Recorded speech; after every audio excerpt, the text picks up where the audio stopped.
아직도 오버씨를 구독하지 않으셨나요? 구독과 좋아요는 무료니까 많이 눌러주세요. 양방향 교신의 성공한 차세대 소형위성 2호가 자세 안정화를 통한 임무 수행을 준비하고 있는 가운데 누리호의 성공 소식이 러시아 현지에서도 화제가 되고 있습니다. 한국 시간으로 27일 과학기술부는 누리호에 실려 우주로 향한 차세대 소형위성 2호가 주탑 재체인 영상 레이더 안테나를 펼치는데 성공했다는 소식과 함께 앞으로 7일간 위성 상태를 점검하겠다고 밝혔습니다.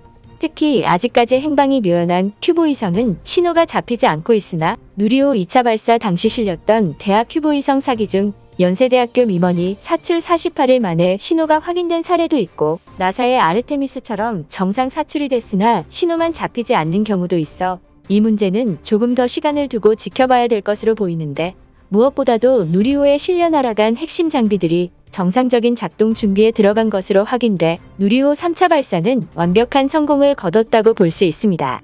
한편 누리호의 성공 소식은 우크라이나와 전쟁 중인 러시아 현지에서도 화제가 되고 있습니다. 대표적으로 러시아 매체 인터팩스는 누리호의 성공으로 한국이 엘리트 클럽에 진입했음을 입증했다고 밝혔고 러셀러시아 또한 의 경우 서방 국가들로부터 제재를 받자 우주 관련 프로젝트를 철회하는 움직임을 보여주고 있는 와중에도 지난해에만 총 21회의 로켓 발사를 단행했는데 국내에서는 2004년 10월 나로호 기술협력 계약을 체결하면서 우주 개발의 파트너로 알려지기 시작했으나 실제로는 1990년부터 러시아 중앙항공 엔진연구소와 협약서를 체결해 다양한 협력을 이어온 것으로 밝혀졌습니다. 그 외에도 러시아는 2019년 한국과 양자정보기술 분야의 공동 연구를 제안하기도 했고 모라토리엄 당시 한국인은 떠나지 않았다며 한국은 의리를 지키는 나라라고 부르곤 했었는데 최근에 들어서는 전쟁의 여파로 국제문화계의 비난을 받고 있고 이전만큼 누리호 발사에 큰 관심을 보이지 않고 있는 상태입니다. 그럼에도 불구하고 얀덱스 라이브 저널, 오드노클라스니키 등에는 누리호와 관련된 기사가 올라오고 있는데 현재 러시아의 네티즌들은 3차 발사에 성공한 누리호에 대해서 어떤 반응을 보이고 있을지 관련 기사들과 각종 커뮤니티 사이트에 올라온 댓글들을 바탕으로 살펴보도록 하겠습니다. 우연하게도 발사가 미뤄진 한국 로켓이 화학자의 날에 성과를 만들어냈군요. 첩보 수집과 전략적 육성 방안은 여전히 비밀입니까? 128만 킬로미터 지점에서 KPLO 궤도선이 BTS의 음원을 전송했을 땐 이국적인 창의성에 놀랐습니다. KSLV-2 발사체의 발전을 응원하겠습니다. 한국형 발사체는 러시아의 첨단 다단 연소 사이클 엔진을 바탕으로 만들어졌습니다. 실패는 상상할 수 없는 일입니다. 한국은 과거 2단 로켓과 달리 3단 로켓을 만들어 성공시켰네요. 추후 4단 엔진을 활용해 탑재체 무게를 늘릴 것 같습니다. 이스라엘이 중거리 탄도미사일을 개조해 샤미트 발사체를 만들 때까지만 하더라도 대단하다고 생각했었는데 금세 한국이 추월했네요. 한국 로켓의 성공이 기쁜 이유는 더 이상 멍청한 이탈리아인들이 자신들이 세계 7위라고 말할 수 없게 됐다는 점입니다. 한국산 로켓의 실제 모습은 전갈의 독이 든 보드카입니다.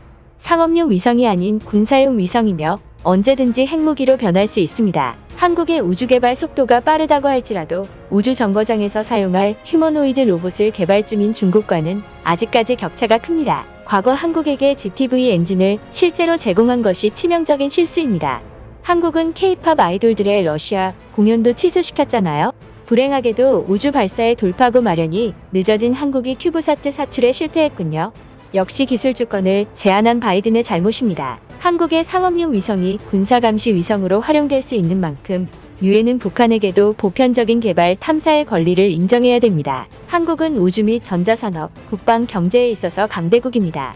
그들이 우크라이나를 지원한다면 더 이상 두고 볼 수 없습니다. 우크라이나는 벨고로드 지역에 78발의 포탄을 떨어뜨려 무고한 시민들을 학살했습니다. 어째서 한국은 살상용 무기를 지원하는 것입니까? 내 생각에 아태 지역에서 한국을 견제하기 위해 북한에게 우주, 항공, 화학, 방산 분야에 막대한 지원을 해줄 필요가 있다고 생각합니다. 글쎄요. 90년대 우리가 어려웠던 시절, 일본은 가장 먼저 러시아를 떠났지만 한국은 마지막까지 우리를 도와줬습니다. 75톤 엔진 개발로 한국이 큰 잠재력을 보여줬네요. 우리는 소유주를 타고 우주로 향하던 한국인 여성 공학자를 기억하고 있습니다. 등의 다양한 반응이 이어지고 있는 상황입니다. 러시아의 네티즌들은 누리호 3차 발사 성공 소식에 박수를 보내고 있었지만 이전보다 한국과 관련된 보도자료가 줄어든 탓에 게시글과 댓글들이 많이 줄어든 상태였습니다.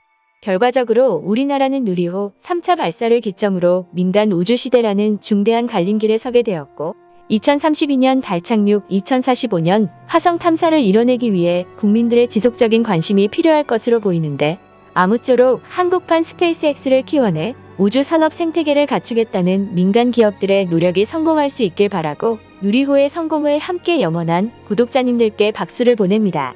대한민국 파이팅! 유튜브에 없는 당신의 궁금증, 오버씨가 해결해드리겠습니다. 구독과 좋아요는 평생 무료입니다.